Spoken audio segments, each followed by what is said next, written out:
Good morning, everyone. Welcome to the Consortium for Healthier Miami-Dade's Mental Health Virtual Summit. Thank you so much for joining us today. We're going to go ahead and get started. We do apologize for the tech issues that we're having. We are trying to problem solve as we go along, but we thank you all so much for being here. Please ensure that your microphones are muted. You can also have your cameras on or off throughout the event. And if you're having any technical issues, we do have Melissa Mayton available to help with that. We also have Kiana, Tally, and Nikki Chuck monitoring the chat box for today to help answer any questions. And I will share we're going to have a slight change once we get down to our keynote, so stay tuned. And without further ado, I'm going to go ahead and turn it over to Mrs. Weller to get us started for today to share a keynote message. Thank you so much. Good morning, everyone, and thank you, Candace, for the introduction. We do apologize for the technical issues, but welcome everyone to the Consortium for Healthier Miami-Dade's Mental Health Virtual Summit. We thank you for participating in today's event and joining us for this very important conversation on mental health in our community. My name is Karen Weller. As mentioned, I am the Assistant Community Health Nursing Director for the Florida Department of Health in Miami-Dade County. I am proud to be hosting this summit with you all today. This summit is a culmination of the work of the Consortium for a Healthier Miami-Dade, a network of partners committed to prevention-focused health efforts and collaboration and to ensure that Miami-Dade County residents can live longer, healthier, and happier lives. In 2019, when the various consortium committees put together their work plan, we recognized that mental health was an area of growing concern and resolved to hold a mental health summit to increase awareness of this important topic and to share resources. Mental health is a national priority. This is evident with the new 988 National Suicide Hotline and Healthy People 2030, our national blueprint on health, has 26 objectives related to mental health, including 18 new ones. Mental health fits in with our strategic goals at the state and local levels. The 2022 through 2026 State Health Improvement Plan features mental well-being and substance abuse prevention as one of the 7 guiding priority areas. Mental health awareness and access to associated resources play a key role in strategies across the strategic priorities in the Community Health Improvement Plan, and of course, in the Consortium Works Plans. Mental health affects us here at home. Last year, 228 lives were lost to suicide in Miami-Dade County, an increase from 2020. However, suicide is just one extreme indicator of mental health.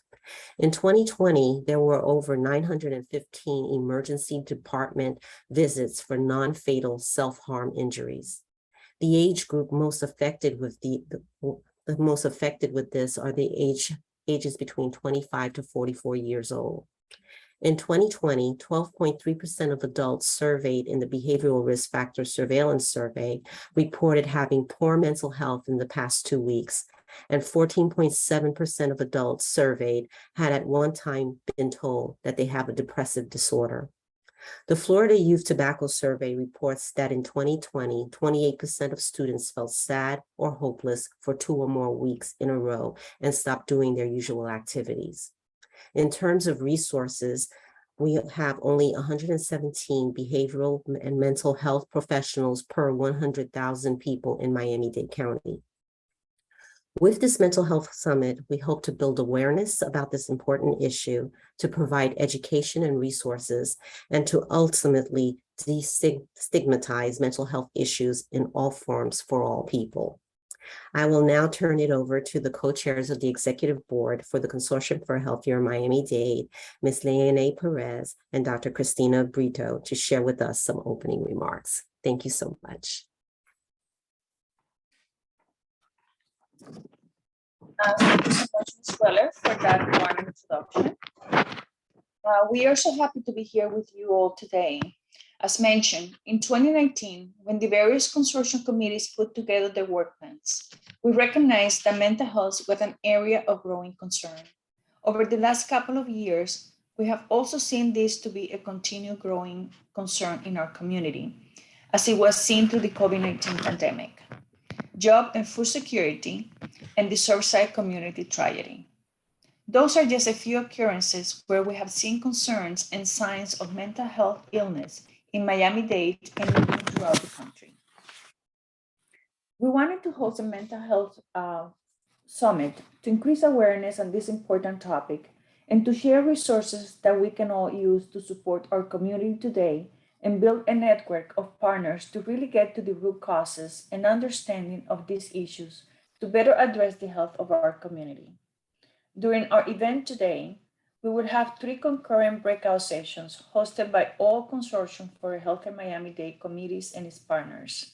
These include topics related to mental health and its impacts on children's issues, elders' issues, health and the built environment, health promotion and disease prevention, marketing, worksite wellness, and the impact of substance use and tobacco as it relates to one's mental health. Please note, all breakout rooms will be recorded and available following the event in case you would like to see the other breakout rooms from today. Mental health is an important part of our overall health and well-being. Mental health includes our emotional, psychological, and social well-being. It affects how we think, feel, and act. It also helps determine how we can handle stress, relate to others, and make healthy choices. Mental health is important at every stage of life, from childhood and adolescence through adulthood. The COVID-19 pandemic has been stressful for many people. Some groups may be more affected than others. Stories about mental health found inconsistent effects of the COVID-19 pandemic on different racial and ethnic groups. One study found elevated depressive symptoms and fear of COVID-19 among racial and ethnic populations combined, compared with white people.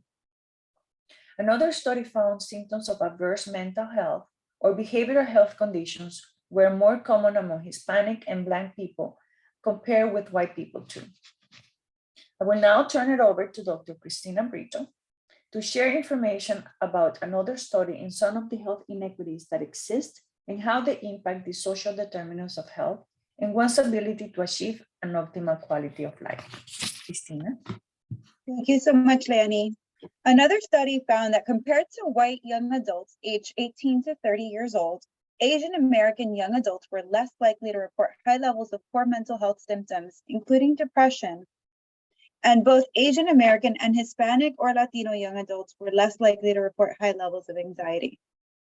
The effect of the COVID-19 pandemic on mental health may be influenced by the intersection of age, income, employment, and other social factors, in addition to race and ethnicity. These are also known as the social determinants of health.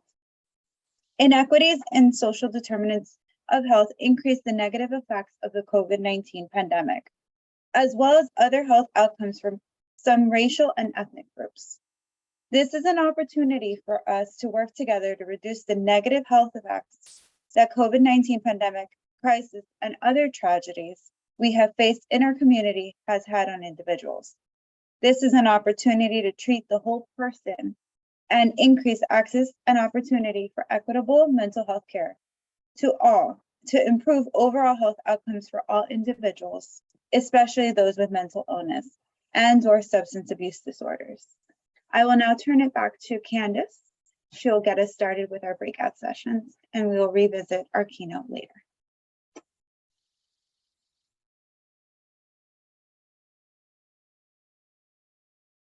Thank you so much, Christina, for that information, and Mrs. Weller and Leonie for getting us started for today.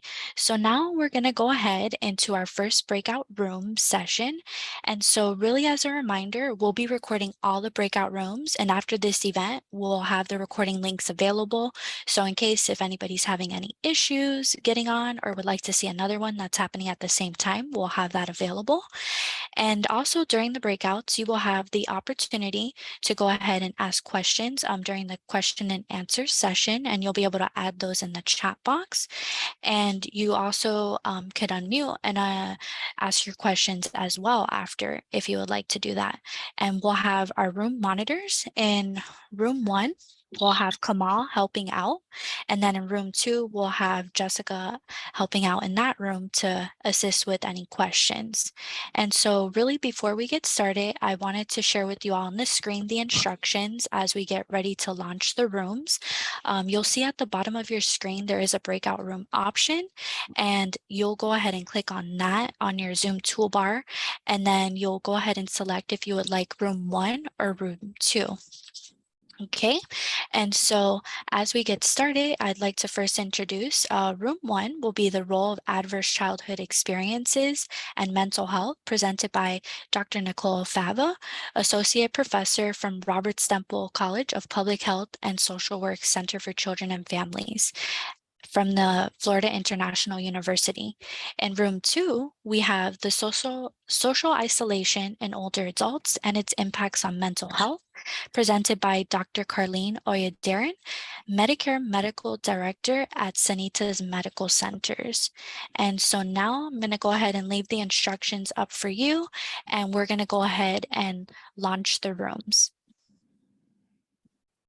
Okay, so you guys should be able to now access and choose either room 1 or room 2.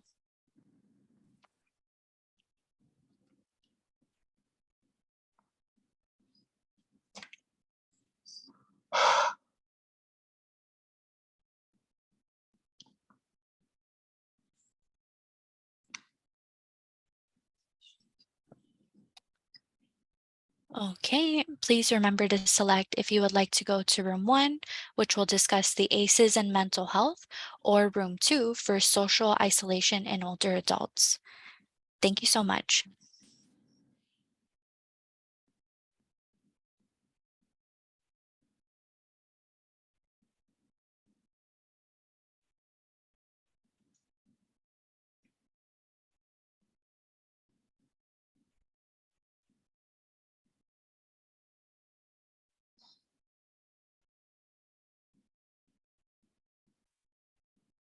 I do see, so I see there's a few comments. You guys would see at the bottom of your screen, the toolbar, breakout rooms, and you'd go ahead and click on that and then select room 1 or 2 and then click join.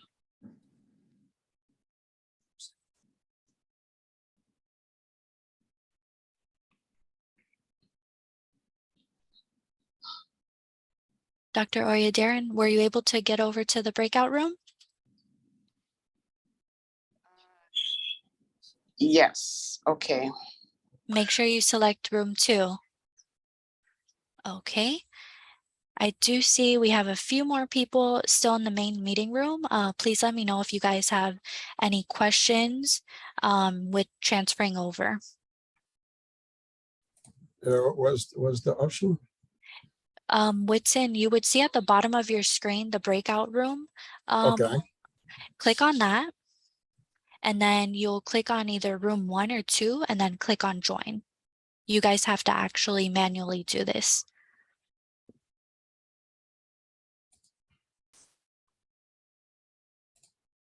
Okay, that thing's work now.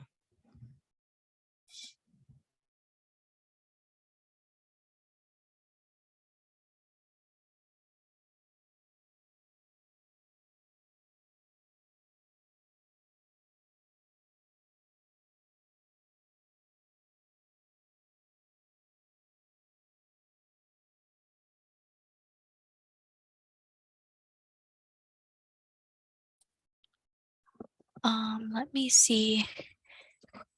Amy, which room would you like to go to? Room 1 or 2?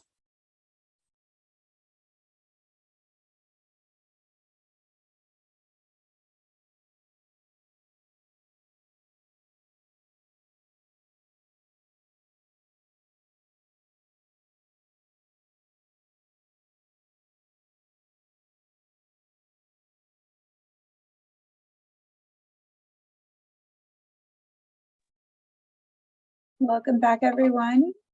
We're going to go ahead and move forward with our next topics, which is our keynote speaker. Today's event will highlight our keynote speaker, Dr. Natalia Sample, who will share with us an overview of recent data on mental health, highlighting disparities based on race, ethnicity, gender, and age. factors that continue to contribute to existing inequities, and ways to address them on multiple levels and across several systems will be discussed. I would like to now introduce you to our keynote speaker. She's an associate professor at Barry University School of Social Work. She's earned a PhD in social welfare from FIU, a master's in social work degree from Touro College, and a master's in clinical psychology from Western Carolina University.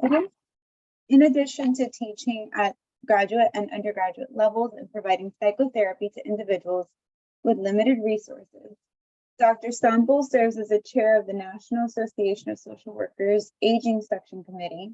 She is a volunteer counselor with the Alliance for Aging and a certified yoga instructor. Her interests include successful aging, cognitive vitality, and access to healthcare among older adults, as well as yoga and mindfulness for disease prevention and health promotion. She presents regularly on these topics at professional conferences and community events too. Without further ado, I will now turn it over to Dr. Sample. Thank you.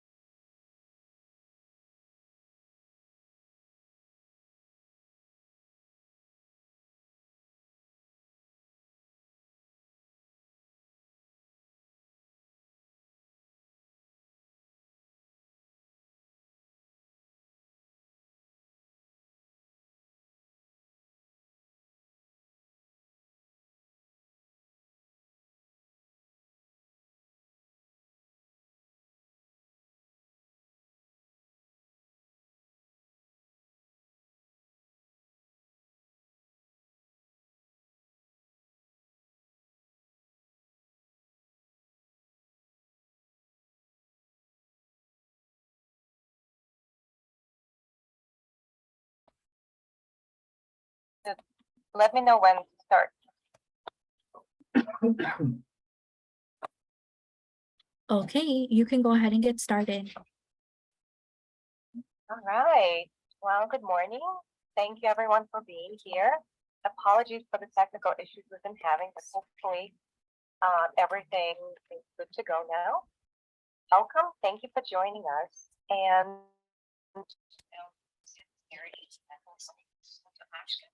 my name is Dr. Natalia. And I'm with School of Social at Barry University. And today we'll go over a few things: mental health stigma, disparities in physical health, the importance of mind-body connection, disparities in mental health. We'll talk about disparities in treatment of serious mental illness, inequities in access to mental health services, how COVID-19 impacted mental health, the barriers to accessing mental health services, and we'll conclude with what can we actually do to address these issues and reflection. What is mental health stigma? According to Merriam-Webster Dictionary, it is defined as a mark of shame and discredit. And overall, when we think about stigma, it's really rooted in fear and rooted in lack of understanding. And not only it impacts individuals who have mental health issues, but also their families who become stigmatized through their relationship, and communities at large. And even though we have a lot of knowledge and science based on psychosocial factors and genetics and brain imaging, so much data we have now available about mental illness, mental health conditions, despite all of that, there's still a lot of negative attitudes, and stigma continues to persist and impact how we treat these individuals and how they see themselves. So stigma leads to prejudice, discrimination, oppression, and silence when individuals are not comfortable disclosing their mental health conditions, not comfortable seeking help for their mental health, and don't feel that they have the support of their families and communities. The stigma. So American Psychiatric Association looks at stigma at 3 levels: public stigma, that's the stigma among the society; institutional stigma, referring to policies that have an impact on how mental health conditions are being treated, and some of these impacts can be very harmful. And in some instances, these policies are in their original form are well intended, but in some cases they end up to be unintentionally harmful. And then, of course, there's self-stigma or internalized stigma, where an individual feels ashamed and feels defective in some way, and they feel like they don't belong and there's no place for them in society. And of course, this internalized stigma can be exacerbated through negative interactions with family and friends and through institutions.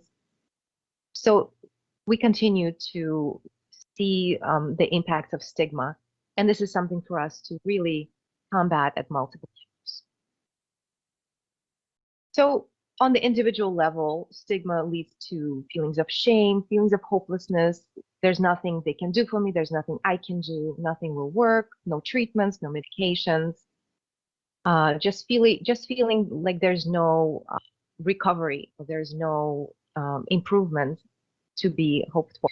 And of course, blaming self for the symptoms and for the outcomes that are related to the mental health symptoms. And of course, individuals' mental health conditions are more likely to be harassed, bullied, and experience violence. And that leads to being afraid and being uncomfortable, feeling unsafe to talk and to seek help with mental health issues. And negative effects of untreated mental health symptoms can be seen on physical health, education, employment, housing, ability to socialize, relationships. So the effects are very profound, and we see them across multiple areas of functioning. And stigma is the reason why one of the reasons why we see disparities in mental health. So there's different types of, or different categories where we see disparities in mental health and physical health. And of course, there's intersectionality there, where an individual will be part of multiple minority groups. But overall, we see disparities based on race and ethnicity, gender, age, income, sexual identity, and different other factors. And starting with race and ethnicity, for decades, we've been looking at all kinds of findings showing that there's disparities when it comes to multiple health conditions. Among the most well-known are maternal health, maternal mortality, infant mortality, chronic conditions like diabetes, Alzheimer's disease. So we see that individuals who are members of racial and ethnic minorities tend to be overrepresented when it comes to negative health outcomes. And the statistics are very troubling. The disparities are very, very significant. So starting with physical health disparities, there have been a lot of efforts throughout the past few decades to address them, to look into them, to research them, and different efforts throughout the 90s and more recent years developed into the National Institute on Minority Health and Health Disparities as part of the NIH, National Institute of Health. So a lot of attention has been paid to this issue, but not as much to the mental health disparities. So that's relatively more recent. And before we go into the mental health disparities, I just want to take a brief moment to highlight the importance of mind-body connection, that even though we look at physical health, mental health separately in this presentation, they're very closely connected. They influence each other, they interact. And it makes so much sense. If one is not feeling well, if somebody is in pain, having low energy, feeling tired all the time, it's very hard to be joyful and feel positive about your life. It's hard to to be in a good mood, right? So emotions are very much impacted, feels physically, and the other way around as well. If a person feels hopeless, if they feel ashamed, if they feel isolated, disconnected, if they feel sad, anxious, it's hard to feel good in your body, and it's hard to take care of your body and make sure that your body is getting plenty of sleep and adequate nutrition, plenty of exercise. And those two aspects are very much interconnected and influenced. And a good example is social isolation, where a recent report by the National Academies of Sciences, Engineering, and Medicine found that it's a risk factor for morbidity or mortality from all causes. So seemingly a psychosocial aspect of our functioning is actually very closely tied to physical health. So the report includes some statistics and compares social isolation to risks of smoking, obesity, and sedentary lifestyle on how social isolation impacts physical health. They found 50% increased risk for dementia in those who are socially isolated, 29% increased risk for heart disease, 32% increased risk for stroke. It's very, very clear that your psychosocial functioning is very closely connected to physical health. And the same report found evidence of disparities with people who are members of racial and ethnic minorities, those who are immigrants, those who are part of LGBTQ plus community, have a higher risk of social isolation. And that was pertaining to older adults. But as a result, it also creates higher risk for all of these physical health conditions.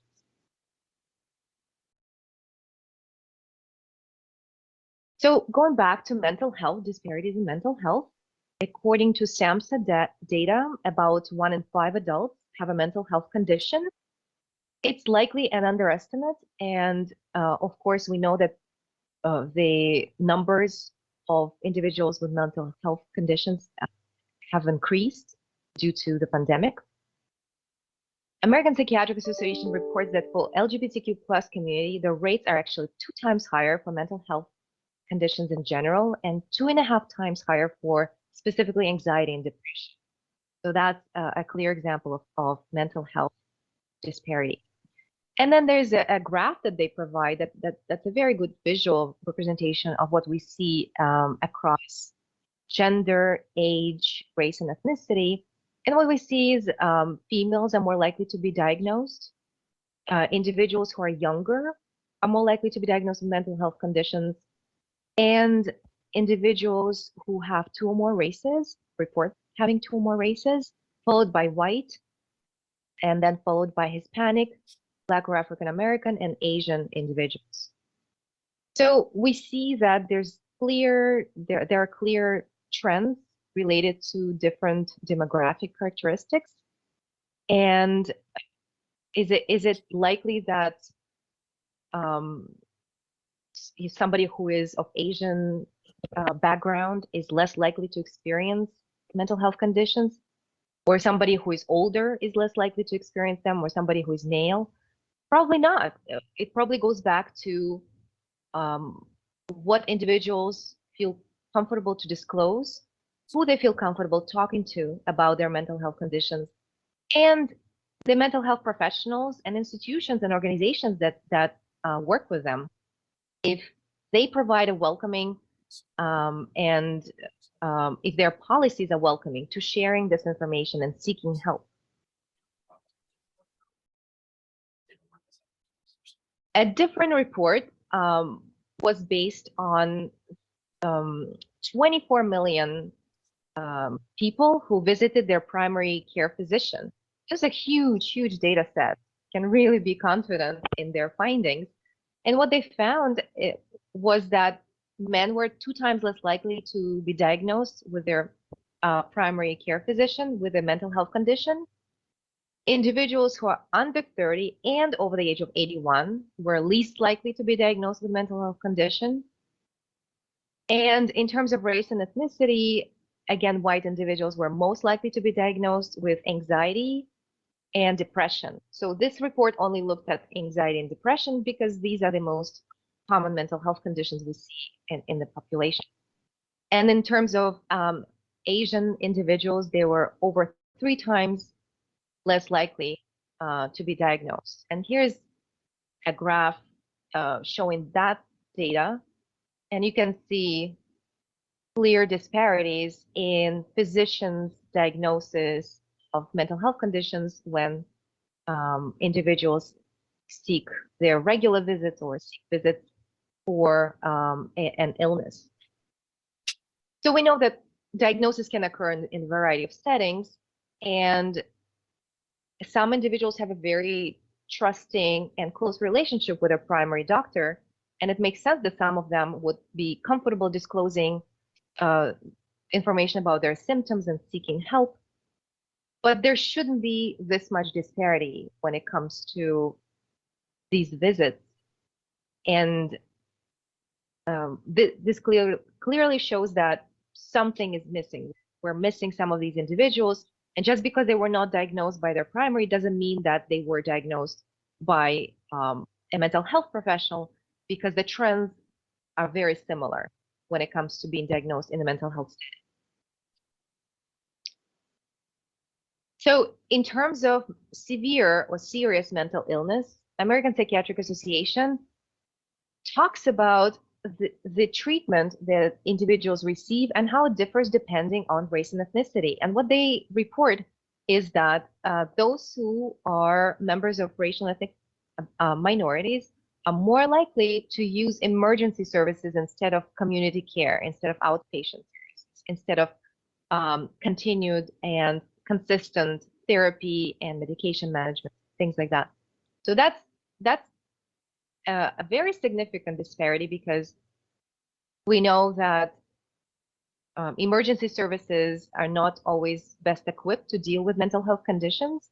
And sometimes these services, the treatments received under these circumstances, can be pretty traumatizing and can be in many ways disempowering. These individuals also tend to have more involuntary hospitalizations, interactions with law enforcement, overdiagnosis of schizophrenia, higher doses of antipsychotic medications, and unaddressed depression. And going back to psychotic disorders, there is a myth that psychotic disorders like schizophrenia are all due to genetics, and it's all, chemical imbalance and things like that. But there's a lot of research, and it's been there for a while, showing a very clear connection between history of trauma, history of adverse childhood experiences, and psychotic disorders, and also bipolar disorders. So we can't dismiss, the importance of environmental factors, even when we talk about severe or serious mental illness, because the data is there showing the link between traumatic experiences, early childhood experiences, and severe or serious mental health illness later in life. So talking about access to mental health services, the recent report by Mental Health America shows that in 2020, less than half of adults with mental illness received any treatment within the past year. That is very significant, less than a half. Women were more likely to receive treatment, 51% versus 37%. Young adults were least likely to receive treatment. And if you remember previous few slides before, young adults actually had higher rates of diagnosis, yet they're least likely to receive treatment. There's a big disconnect there. Rates of substance use and suicidal ideation continue to increase annually. Unmet need for treatment continues to increase annually. And there's a growing percentage of youth who have depression, and over 60% of them do not receive treatment. Over 10% of adults and youth with mental health illness do not have health insurance, and many also don't have mental health coverage while having physical health insurance.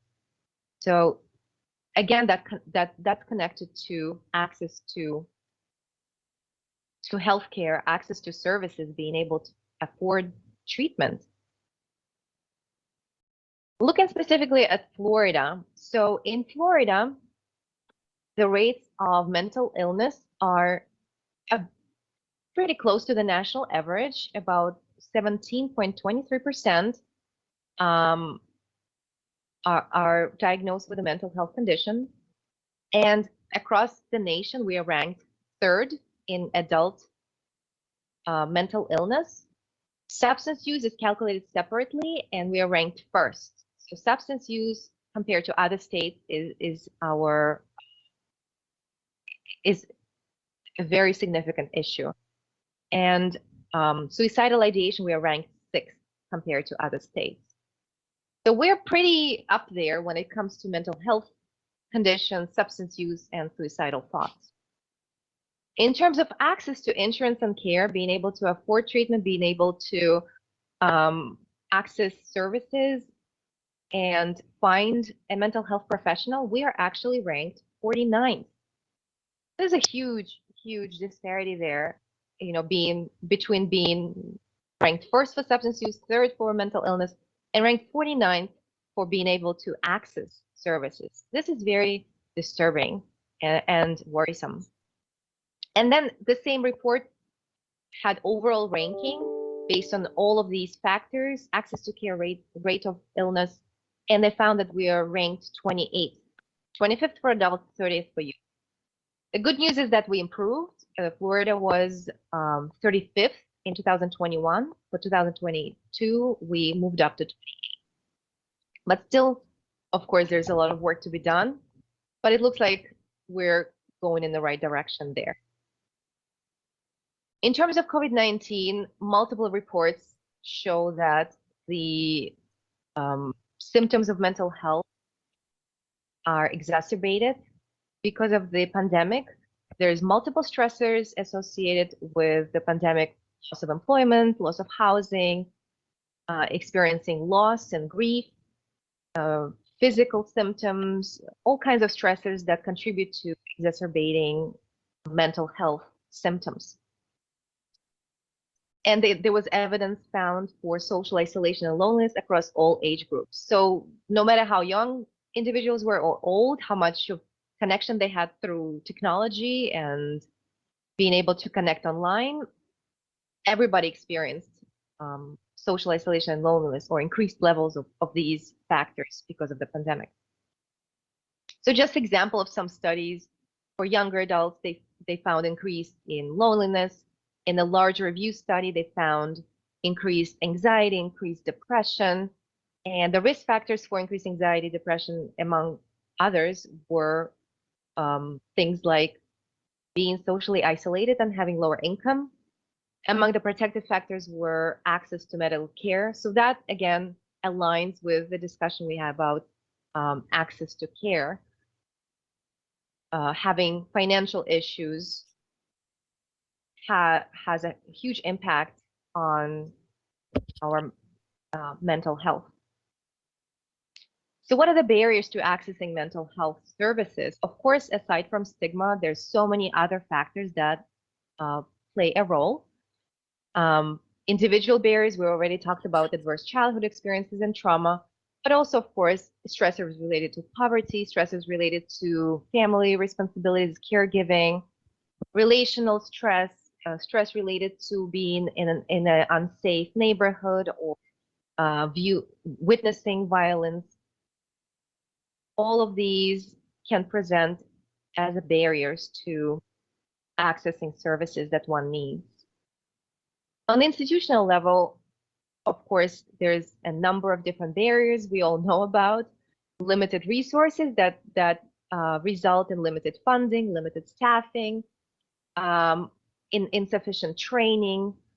Individuals who work in many of the organizations might feel burned out.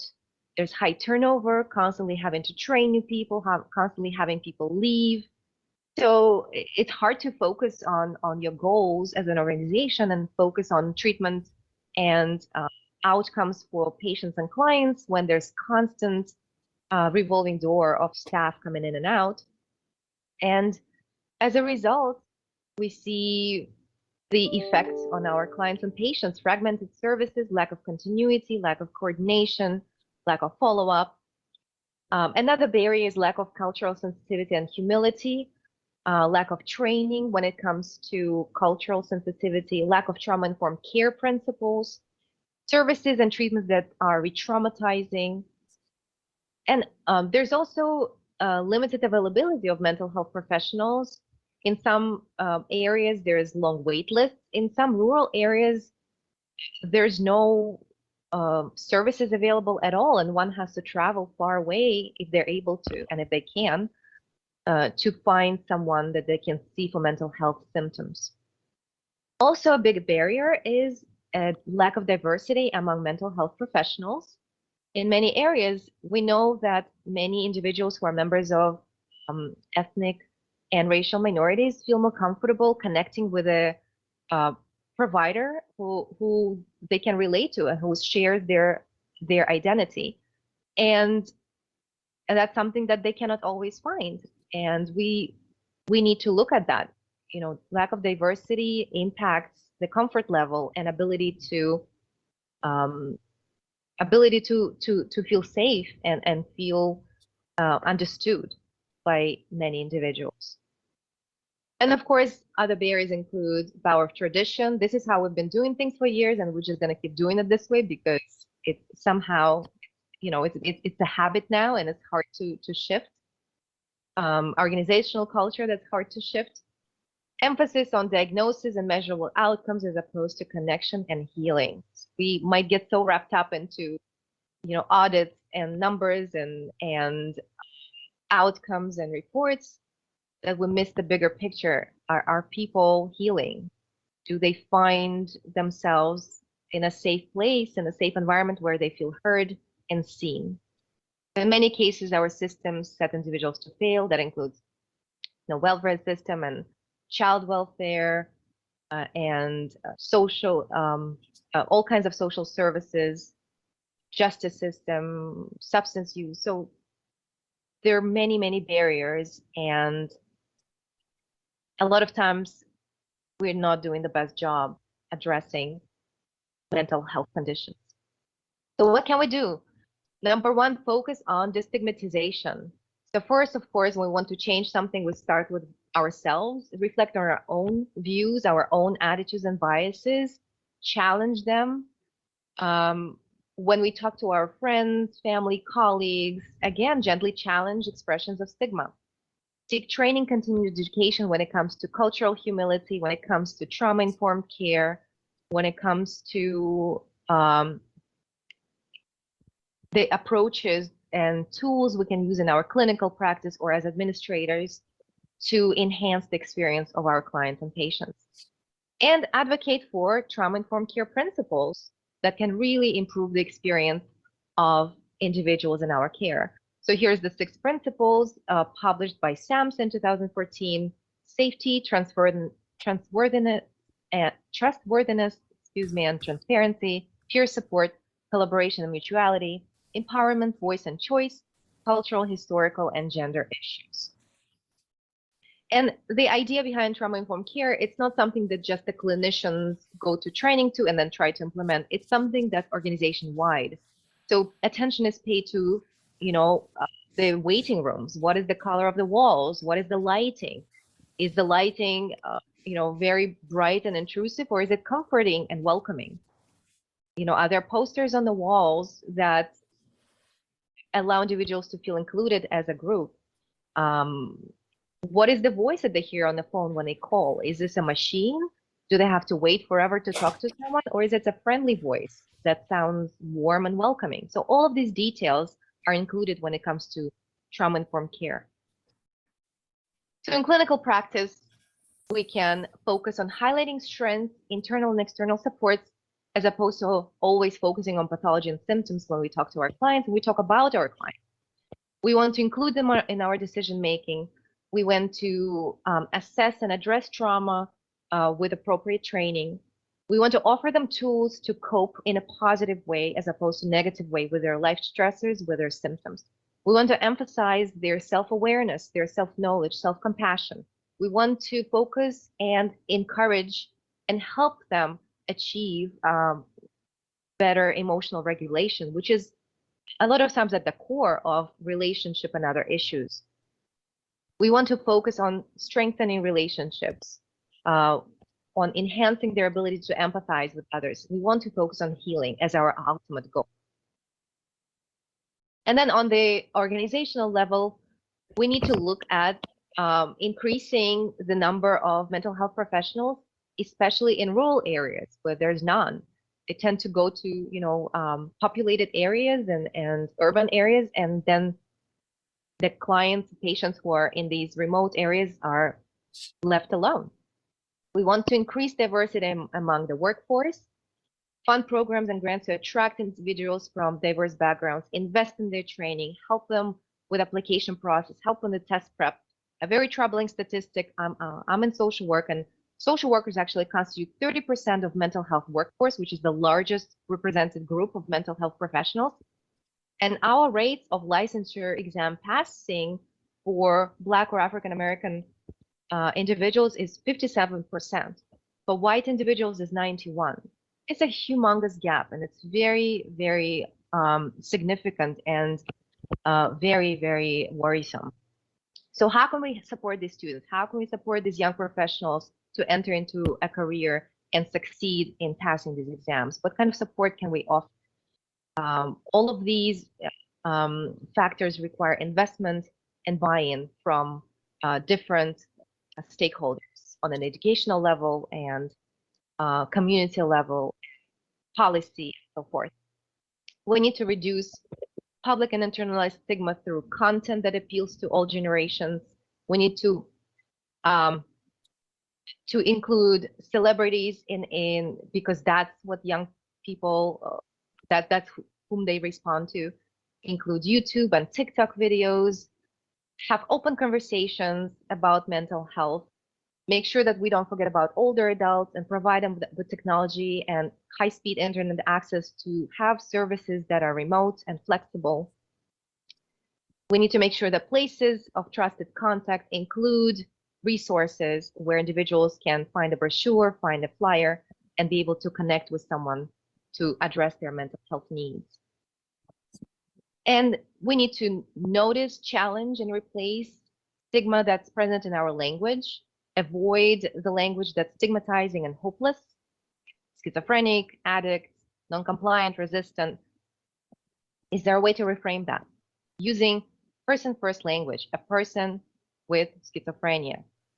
There's a need for all kinds of initiatives, top-down and ground level, needs assessment in communities, services that are free, low cost, flexible, taking care of childcare, and transportation for those who are seeking services. And all systems and elements need to be informed, educated, and welcoming. We want to avoid victimization, and we want to actively engage in destigmatization. And lastly, a moment of reflection. Please take a brief moment to think and reflect on these questions. What is my role in reducing stigma and disparities in mental health? What is the role of my organization? What are we doing right? And where can we improve? And this concludes my presentation. Thank you very much. And I'll turn it over to Candice.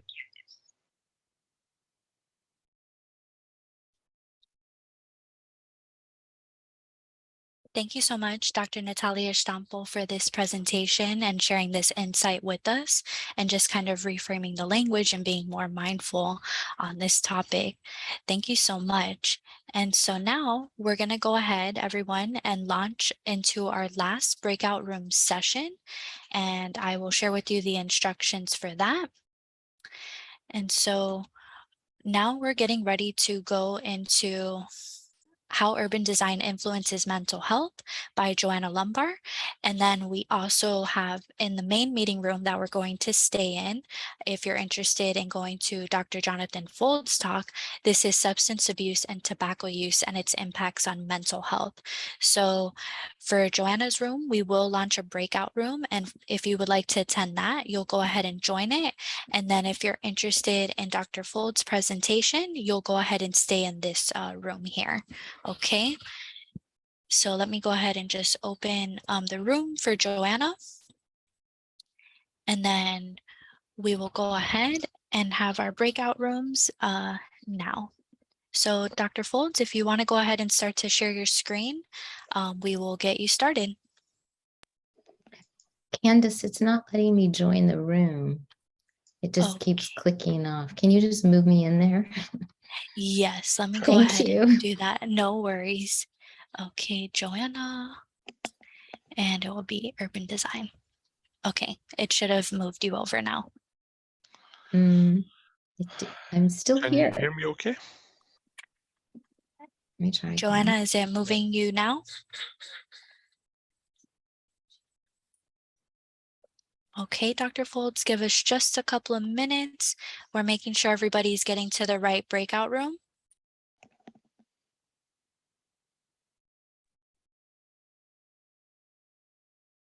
Okay, I think Joanna was able to transfer over to her room. Just want to make sure everybody.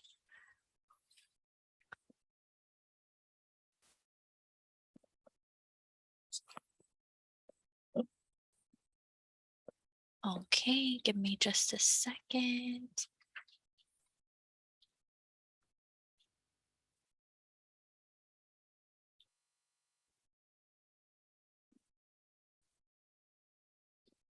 Okay, Dr. Folds, I'll go ahead and turn it over to you to get us started.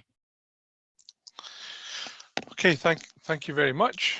My name is Jonathan Folds. I'm a professor of public health sciences and psychiatry at Penn State, and I've been doing research in tobacco and including tobacco use in mental health and substance use for about 20 years. You can probably tell I'm not from the United States. I'm originally from Scotland, but I've been in the States for about 20 years now. So let's just to clarify a few terms so we know what we're talking about. So nowadays in the DSM-5 era, rather than talking about tobacco dependence or tobacco withdrawal, we talk about tobacco use disorder, just like the other substance use disorders, which has 11 criteria. And you need to have only 2 to qualify, and it can be mild, moderate, or severe.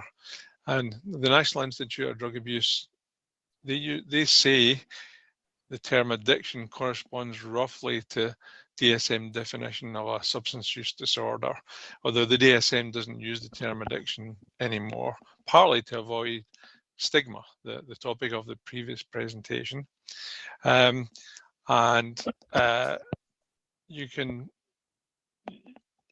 it's a new way of assessing who's got a problem with their tobacco use. These are the criteria. I'm not going to go through them all. Some are things that you would expect, like having a craving or a strong desire, or having withdrawal symptoms when you can't smoke. And of course, these are issues in treatment for people with mental health problems and in the everyday lives of people with mental health problems, in the sense that if we consider what the withdrawal symptoms are, they are things that affect our emotions and things that affect our mood and can seem to worsen or can be perceived to worsen the conditions themselves, like mental health problems. This slide that's on the screen just now is just one that we published this last year, and it was from a very large representative sample of the American population. And along the bottom, it's got the frequency of cigarettes per day, including those first few dots are people who don't even smoke daily. And along the y-axis, it's the percentage of people who meet DSM criteria for tobacco use disorder, meaning that they have some tobacco dependence. And if you look at the top dots, that's the percentage who meet DSM criteria, and you can see that even 85% of people who are daily smokers meet DSM criteria for tobacco use disorder, meaning they're somewhat dependent. The bottom line, the grey dots, show the proportion who meet or the number of symptoms that they endorsed. And you can see that on average, it was about 4 or 5, meaning it was kind of generally on average was kind of moderate dependence as compared with other substance use problems. But the other noticeable thing is that if you look at the bottom left-hand side, you can see that even a decent proportion between kind of 25 and 50% of non-daily smokers meet DSM criteria for tobacco dependence, tobacco use disorder. So clinicians should ask about all smoking behavior, including non-daily smoking, as these smokers may still require treatment to successfully quit smoking. So what are the rates smoking prevalence by mental health diagnosis? Just remembering that, you know, right now in the United States, smoking prevalence, cigarette smoking prevalence is only about 12 to 14%. It's come down a lot, particularly in young people, which was obviously a very good thing. But although these survey data that I've got on the screen just now are not as recent as 2022, the studies are very consistent in showing much higher rates of smoking in people with mental health problems, and as we'll cover in a second, including people with substance use disorders. So the highest rates amongst people with schizophrenia, still 70% plus, and generally the more severe the mental health problem is, the higher the smoking rate. Similarly with smoking in populations in substance use treatment, like addiction treatment centres, residential, again over 50% are smoking. Prisons, as high as 80% of the population are smokers. So let's talk about some of the myths, things that are widely believed about smoking and mental health and substance use disorders, and what the truth is. One is tobacco is a necessary self-medication. If you have a mental health problem and you smoke, it's necessary. No, it's not. The tobacco industry has actually supported this myth. People with mental health problems are not interested in quitting. And in actual fact, about the same proportion of people with mental health problems who smoke are interested in quitting as in the general population. Really no difference. Another myth, people with substance use problems or mental health problems can't quit. No, quit rates are the same or slightly lower than the general population. In my experience, lower, but that's not the same as saying can't quit. We're talking about quit rates, if we're being honest, are low in any population of smokers, not in any single quit attempt, even with treatment, maybe as low as or lower than 20% in the general population. And so maybe a little bit lower than that in people with mental health or substance use problems, but still, the health benefit from quitting is so substantial that it's worth continuing to make quit attempts. Another myth, quitting worsens recovery for mental illness and substance use problems. Not the case at all.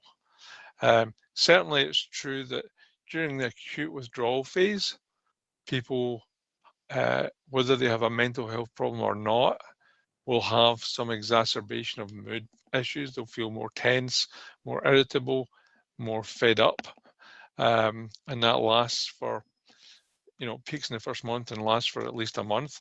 But that's not the same as saying it exacerbates mental health, and it doesn't stop people from getting clean from other substances. It's a low priority problem. No, smoking is actually the single biggest killer of those with mental illness or substance use problems. Most people with a mental illness or a substance use problem who smoke will end up dying of a smoking caused illness, lung cancer, heart disease, COPD, just like the rest of us. And because smoking causes such serious health problems, it's equally important for people with mental health and substance use problems to quit. Quitting conflicts with drug abuse or alcohol treatment? No, it doesn't. It's possible to do both at the same time. If you stop smoking, you're actually more likely to remain clean and sober. Addicts don't want to quit. No, many do. Not all. We know this, just like in the general population. Same thing. Addicts can quit. People who are addicted to other substances. And the idea is widespread that smoking can jeopardize recovery. And on the contrary, the evidence is, if anything, consistent with the idea that quitting smoking actually helps with recovery from alcohol and other substances. So my view is that, relating to the talk we just heard, that to not properly address tobacco addiction in your patients with mental health and substance use problem, it only adds to the stigma they already face. That means that we're not helping them to quit smoking, helping them to improve their health, because of these false beliefs that they're not interested, or somehow they're not capable, or and so forth. And who better to treat tobacco addiction and withdrawal than trained mental health or substance use clinicians? People who've been trained in behavioral counseling, people who've been trained to help people manage difficult emotions and to change behavior, ideally placed to help people quit smoking as well. So tobacco dependence should be treated as a chronic illness, something that's not a quick fix, something that can be helped by brief interventions or telephone counseling, but may need more intensive interventions than that. And it's definitely the case that we have to think of it as a chronic illness, like we think of alcohol problems as something that's not just, you treat it in a few weeks and then it's gone forever, or schizophrenia, not something that you take a med and you're fine and the illness is gone. And so with dependence on tobacco, it's generally not the case that a quick intervention, person stops and never goes back to smoking again. Rather, it's something that we have to keep coming back to. And if the treatments we've tried don't work, we have to try more intensive treatments. But there are plenty of resources to help. And there are things that do actually increase people's chances. So this is the conclusions from a systematic review of the data on interventions for people in substance use recovery to help them quit smoking. And the conclusions are that nicotine replacement therapy, behavioral support, and particularly the combination of approaches appears to increase quit rates in those being treated for substance use problems. And I guess that, to me, the kind of general conclusion is that the same things that help people without substance use problems or mental health problems are effective for people with those problems. If anything, the evidence is clearer that those more intensive treatments, medications plus counselling, plus potentially longer term counselling, are the things that we need to do to help this population to quit smoking. Just to go back to that point about how big a health problem is it for people with substance use or mental health problems, a big study in Oregon using the whole population's kind of vital statistics and death statistics, they found that nearly half of all deaths were tobacco related for people who receive substance use services or receive both substance use or mental health services. So nearly half of all the deaths were actually caused by smoking.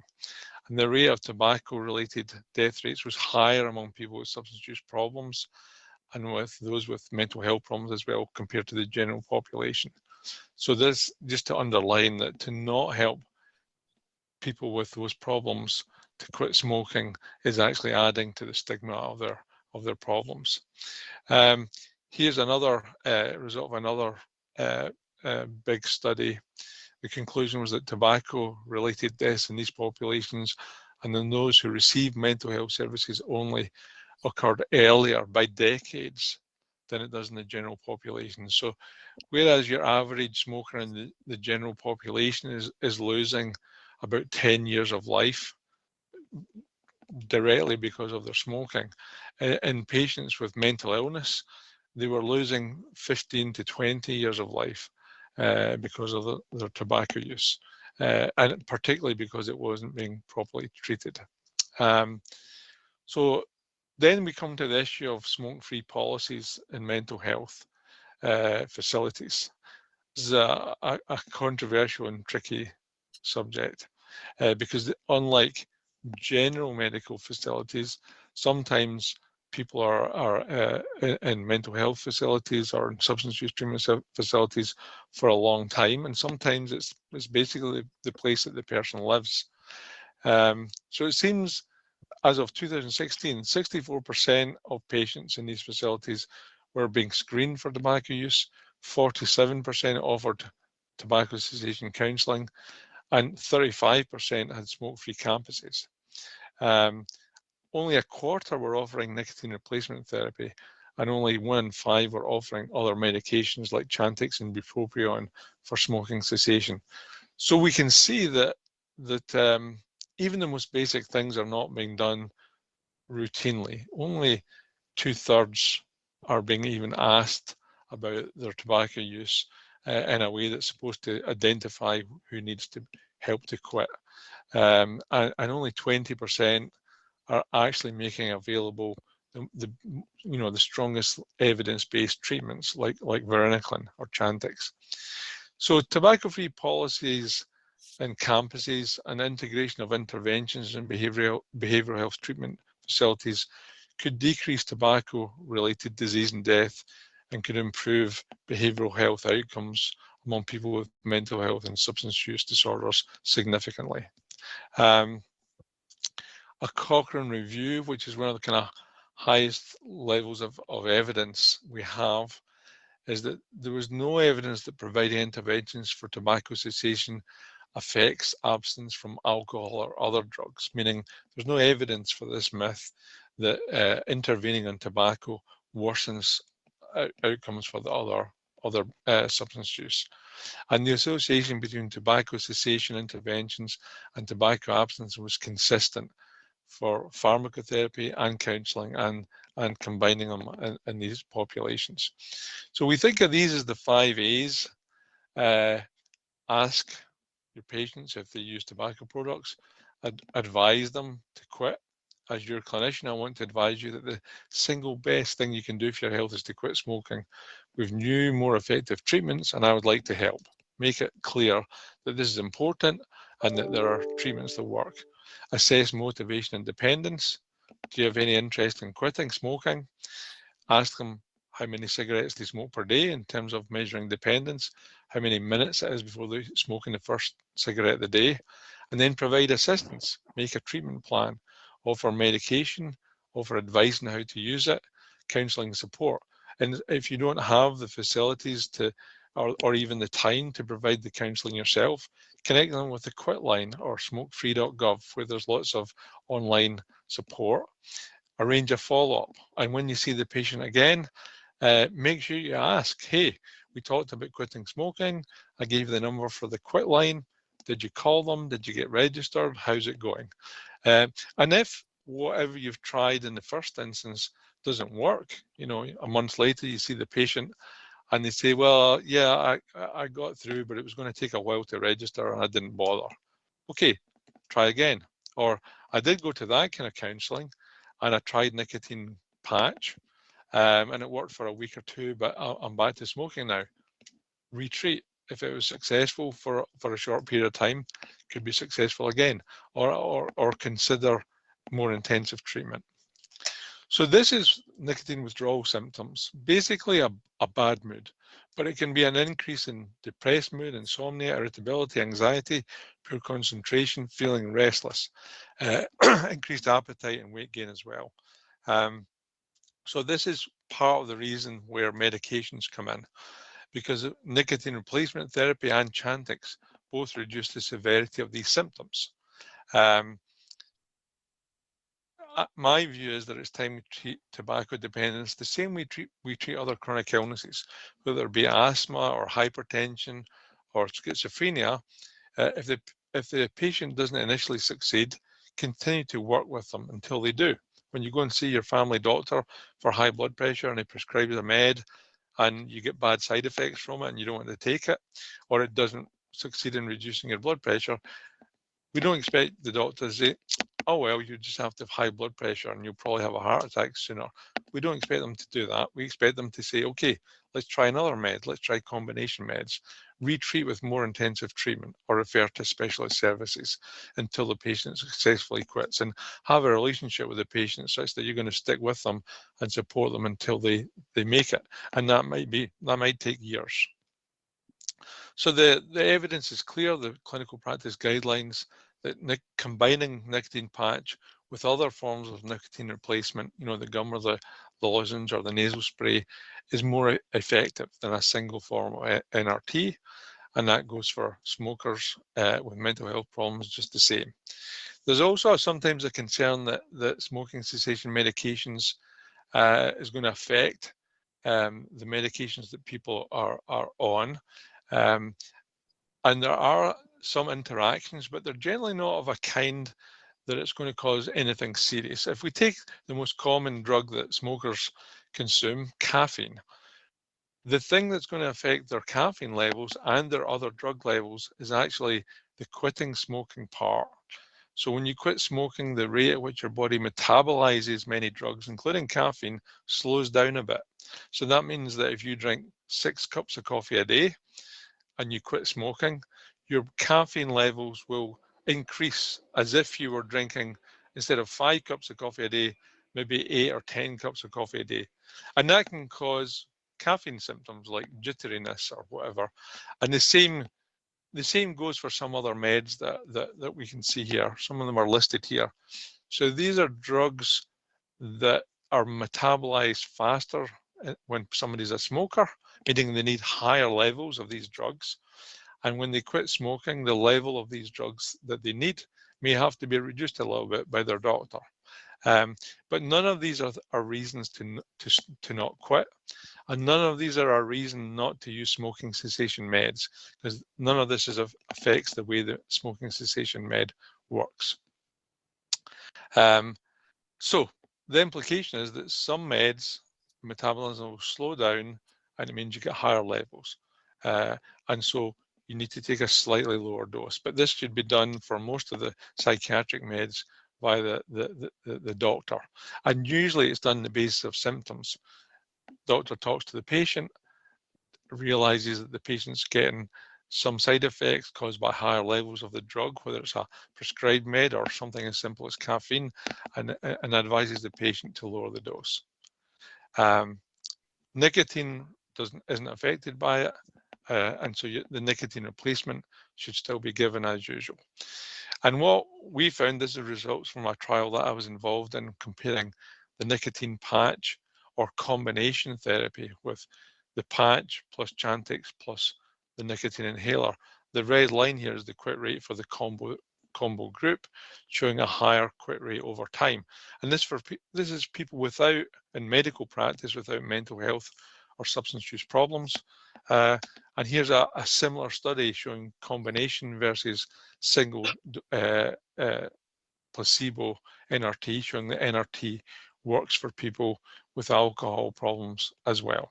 And this is the combination therapy was more effective.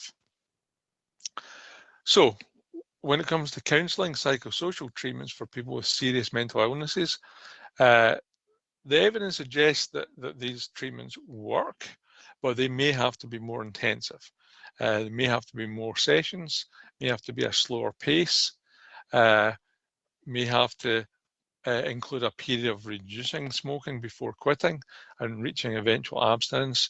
And basically it's all of the things that are shown to work with people without a serious mental illness. The evidence suggests though that it may have to be more intensive to help people to quit smoking with a serious mental illness. May have to be more introductory sessions, like 3 sessions prior to a quit date. In our practice, when we're helping people to quit smoking who don't necessarily have mental health problems, we have one assessment and then we arrange a quit day there and then. And we expect patients to quit completely on that quit day. And we arrange that they have medication and we provide counselling and support. If I'm running a group for people with schizophrenia, we may have more prep sessions before that so that people can get ready, can approach their quit day a little bit more gradually and get used to the medications that we're going to use before their quit date. So quitting smoking for these populations we're talking about, sometimes it's more of a systems issue, not just the clients. Smoking prevalence is high in the staff and in behavioural health treatment. Sometimes that has a knock-on effect on the way we treat them. The families of these patients have a higher smoking rate as well. And so we have to kind of change the culture, which is sometimes prevalent in behavioural health treatment, whereby smoking is kind of ignored. Not necessarily encouraged or supported, but not really treated very aggressively. It's kind of bottom of the priority list. And that really is going to have to change. And various states or organizations have done that successfully. I used to work with colleagues in New Jersey who have been doing that for years and finding that it works reasonably well. We also helped New Jersey's inpatient substance use programs all go tobacco-free successfully as well. So what have we learned?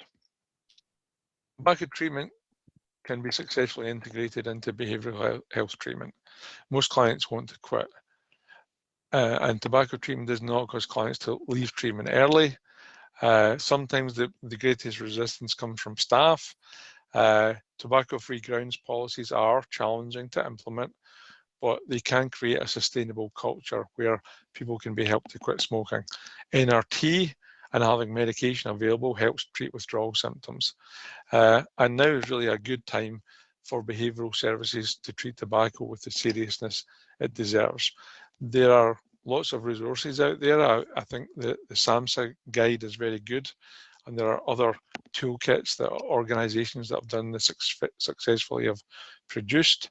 Here are some links to some publications, some of which I've been involved with as well. So I'm gonna move on and just basically summarise with what I feel is the main conclusion here, that we should have a vision that state-of-the-art tobacco dependence treatment should be fully integrated into care for people with behavioural health and substance use problems, not relegated to the lowest priority. And while somebody with a mental health problem or a substance use problem is involved in behavioural health, they have access to counselling. That's the ideal time to help them to quit smoking at the same time. So thank you, and I hope with the technology issues we've had that we may be able to take some questions and provide some answers. I'm not sure if the technology is going to manage it because I'm not on Zoom, but I'll hope that I'll pass you on to the meeting organisers to see if we can do that just now. Thank you. Thank you so much, Dr. Folds, for your presentation. I will share we did receive a question from Leani, and it is, are there any studies on the incidence of developing cancer 20 to 30 years after quitting smoking?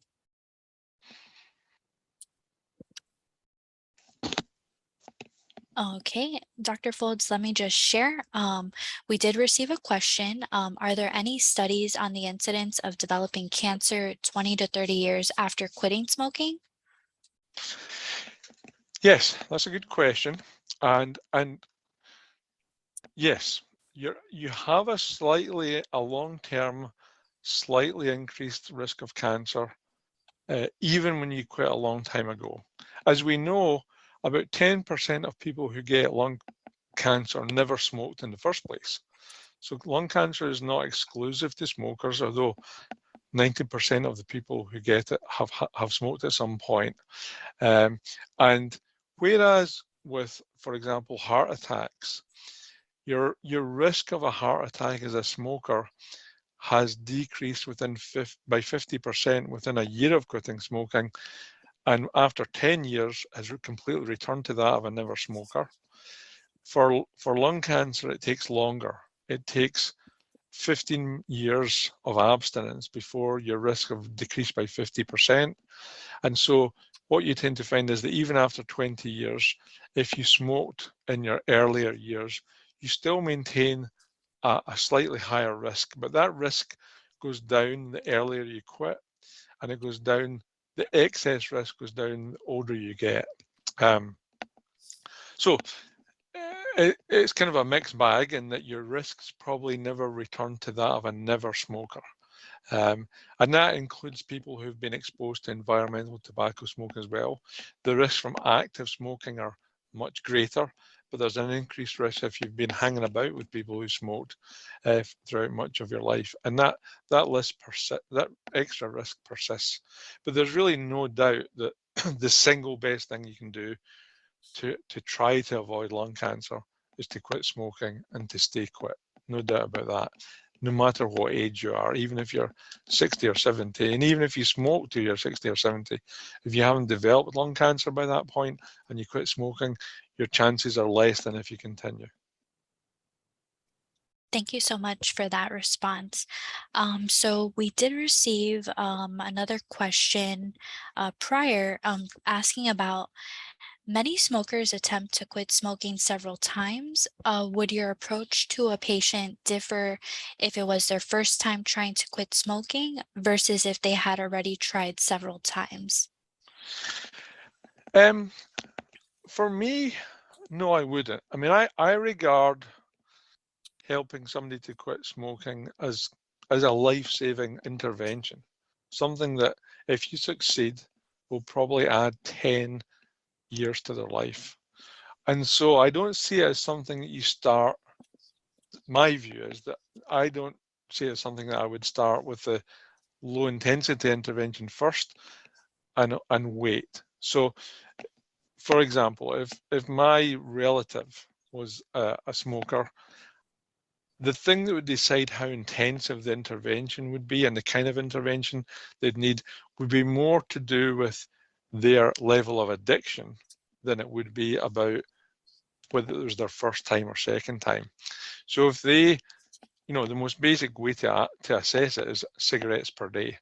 If they smoke 25 cigarettes per day and they smoke within 5 minutes of waking first thing in the morning, that tells me immediately that they're probably going to need a more intensive intervention. It's probably going to need to involve either Chantix as the medication with the best evidence, or combination nicotine replacement. And that's usually patch plus 4 milligram gum or 4 milligram lozenge or another NRT, plus counselling. So if they didn't have access to counselling from a specialist smoking cessation centre, and some hospitals have them and some don't, then at the very least I would want to link them to the National Quit Line, which actually provides a very good service if the person engages with it. But I would say if it was my relative, I would say, okay, where you live, you don't have a face-to-face counselling service available. We've looked into that. But if you call the Quit Line and you take the 20 minutes to register with the Quit Line, they'll then make a plan with you and they'll call you back on 6 different occasions to keep you quit and to make sure you stick to the plan. And if you do that in combination with Chantix or combination NRT, your chances are pretty good. And I would go straight to that. I wouldn't say, oh, try and quit on your own first, in terms of advice. Now, if they wanted to quit on their own first, they say, I think I want to do it myself. I would say, okay, let's make a plan and we take it from there. But my first instance, even with a first quit, would be to assess how dependent they are and treat accordingly. And, if somebody was a light smoker who said they only smoke 3 or 4 days of the week And when they smoke in those days, they smoke only 3 or 4 cigarettes a day. It's mainly social situations. It's kind of situationally dependent, and they can have a day or two without smoking and not really notice it. That's different. You know that they're not nearly as addicted as the person I described before, and so medication may not be necessary for that person. I think it would be reasonable for them to choose a quit day, prepare themselves for that quit day, kind of get their mindset, remind themselves why they're choosing to do it, maybe write their reasons down, and I would see them, you know, the day before the quit day. I'd see them 2 days after the quit date, and I would encourage them to stick with the plan. And we'd see, and if it turns out that even though they were a light smoker, they experienced withdrawal symptoms, then we might, you know, it might include the nicotine patch or so forth. So a very light smoker may not need meds, may not need so much counselling. But most smokers who are coming for help, they are not very light smokers. They are people who are going to need counselling plus meds. So that's the thing that would decide it, not so much whether it was their first time or their 21st time. Thank you so much for that insight. So the next question we have is, do we know why the smoking prevalence among behavioral health staff is high? Well, that's a good question, and I'll be honest with you, I don't know the answer. My guess is that I think we do know that quite a high proportion of people who become behavioural health counsellors and work in behavioural health facilities, they went into that field because they've experienced substance use problems themselves, either in their family or personally, and so they want to kind of give back, help people get clean like they did, and they feel they've got some personal experience, or they've had family problems. Their father had serious problems, or a brother, and they think it's an important field, and they go into that field for those personal reasons. And what that means is they've had in their own personal life things that are risk factors for everybody to be more likely to smoke. And so, for example, people who've had alcohol problems or other substance use problems, if you think about it, they're people who've learned that they can manage their emotions, which is usually part of the reason people use substances, by using a substance, by using alcohol, by using cocaine or marijuana, whatever it may be. And so it's an easy kind of next step, whether it came first or after, to think, oh, I can also manage my emotions by smoking cigarettes or using an e-cig. So I think the reason there's a high prevalence of smoking in the staff is because many staff have had problems themselves or in their own families with substances, and that goes along with being a high smoking prevalence as well. Thank you so much for sharing that. And on that note, are there any health implications and treatments, same or worse for e-cigarette smokers? Okay, good question. I knew we'd come to e-cigarettes in the end, and that's something I do a lot of research on. So yes, there are treatments, but they haven't been, because e-cigarettes are relatively recent, they haven't been kind of studied in quite the same way. You know, nicotine replacement and behavioural counselling for smoking has been studied. There is, the national organisation, The Truth, they've developed a counselling intervention online that has been studied in trials and seems to work. And in fact, if you Google the Truth campaign, there's another one online called Become an X. I think it's becomeanx.org. So if you went to those websites, you would probably find there interventions that are tailored for vaping. But if we took a step back, then being addicted to e-cigarettes, the basic mechanism is the same mechanism. It's nicotine addiction as for cigarette smoking or cigars or chewing tobacco. And so going back to first principles, the things that will help you to quit are similar. So counselling, I would still call the National Quit Line. And if you call the quit line in your state, either via the national number or your state number, both of them will take you to the same place. They will also help you to quit e-cigarettes as well as cigarettes and other tobacco products. And so I think it's the same principle. The other thing that we should say about e-cigarettes, if you're never been a smoker and you're not a smoker now, it's absolutely clear that we would not want somebody who's a non-smoker to start using e-cigarettes, because you're absorbing chemicals, you could become nicotine addicted. So that's a step in the wrong direction, and particularly young people that goes for. However, if you're a smoker who recently switched to e-cigarettes and quit smoking by switching to e-cigarettes, that's definitely a step in the right direction. E-cigarettes are far less harmful than cigarettes. My preference is to treat people with FDA-approved medications like nicotine replacement therapy, the gum and the patch and so forth, or to get them a prescription for Chantix, which has probably got the single best evidence for it.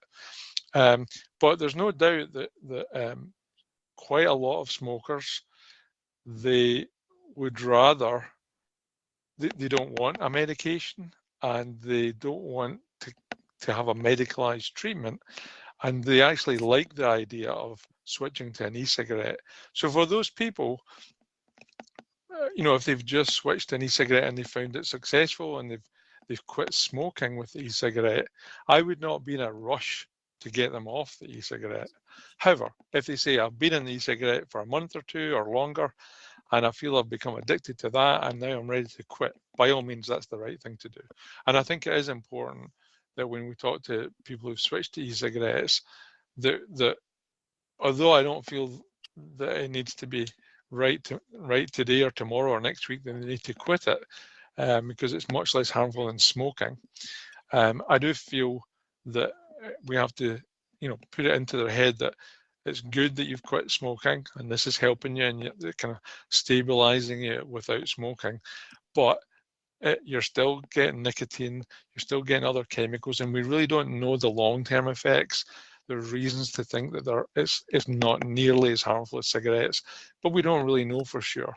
So I think this is something that you should be planning to quit as soon as you can. Thank you so much, Dr. Foltz, for sharing that and the insight also into e-cigarettes. So at this time, everybody has joined us back, and thank you so much, Nancy, for sharing those resources. I will share that we will definitely compile the resources from the presenters that they have shared today. So again, Dr. Foltz, we thank you so much for your presentation, and Dr. Natalia Sample. I'm going to go ahead and disconnect from Microsoft Teams now, so we can go ahead and launch into our meditation activity as well as loading out to closing remarks. Thank you so much. Okay. So without further ado, I think everybody is officially back in the main meeting room. And so we're going to go ahead and get ready for our meditation practice activity. And first, I would like to go ahead and introduce Christiane Surly for putting this together for us today. So Christiana has coached over 200 organizations and thousands of individuals to incorporate principles of mindfulness for improved well-being. She has been recognized as one of the top 10 health promotion professionals in the country and is faculty for the Center for Leadership at Florida International University.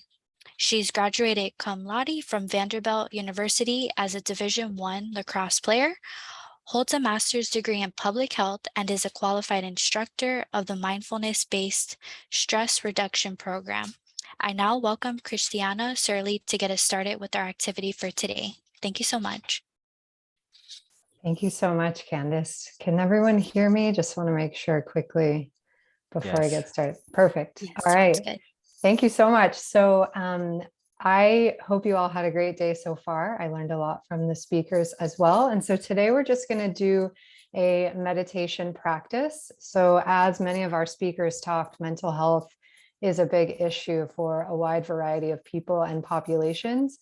And meditation is one tool that we can use to help reduce our stress, reduce our anxiety, increase our connection to other people. We heard a lot about feeling disconnected from others. And so meditation is one way to connect with ourselves, which can enable us to have better relationships with others. So happy to answer any questions that you all have, but I also know that we're tight on time. So we'll go ahead and move into the meditation.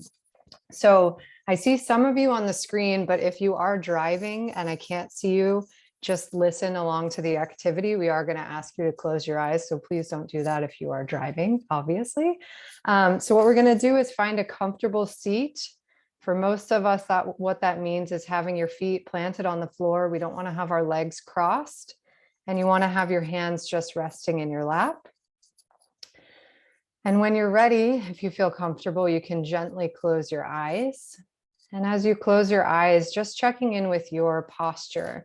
So are you sitting hunched over? Maybe your back is arched. We just want to have a comfortable seated position, one that embodies strength and stability, but we're not trying to be in pain. And so now that you've checked in with your posture, I want you to move into checking in with your breath. And so noticing the fact that you are breathing.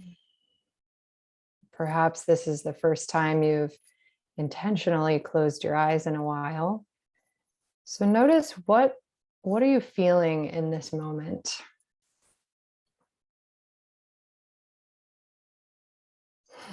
And then just focusing on your breath. So bringing your attention to your breath, noticing that your body knows the exact amount of air that it needs, without you having to email anyone, set a calendar reminder, answer anything. Your body just knows.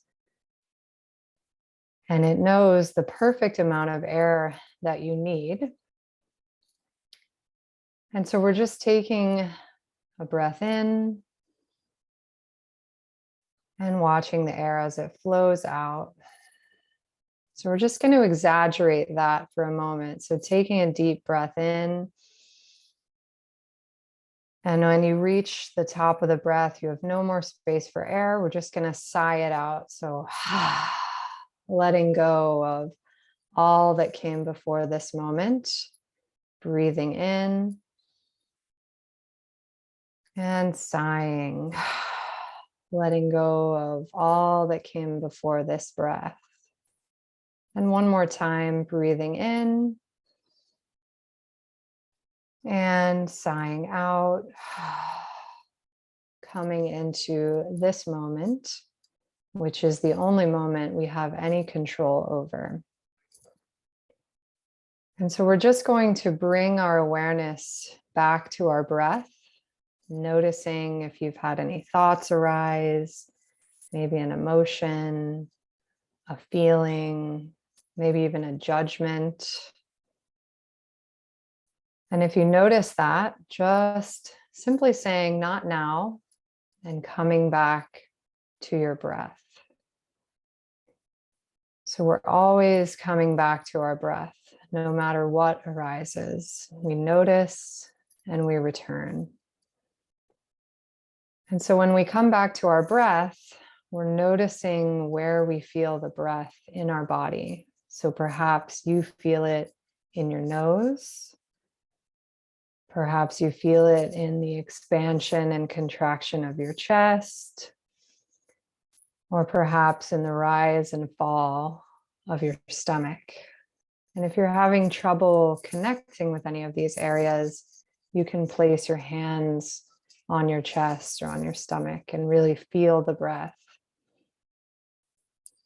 And so we're just noticing the breath as it flows in and the breath as it flows out. And we're just letting go of all that came before this moment. The tech issues, any running around you had to do, just letting that go. And letting go of anything that may come after this moment. Just being here right now with your body and with your mind. and breathing.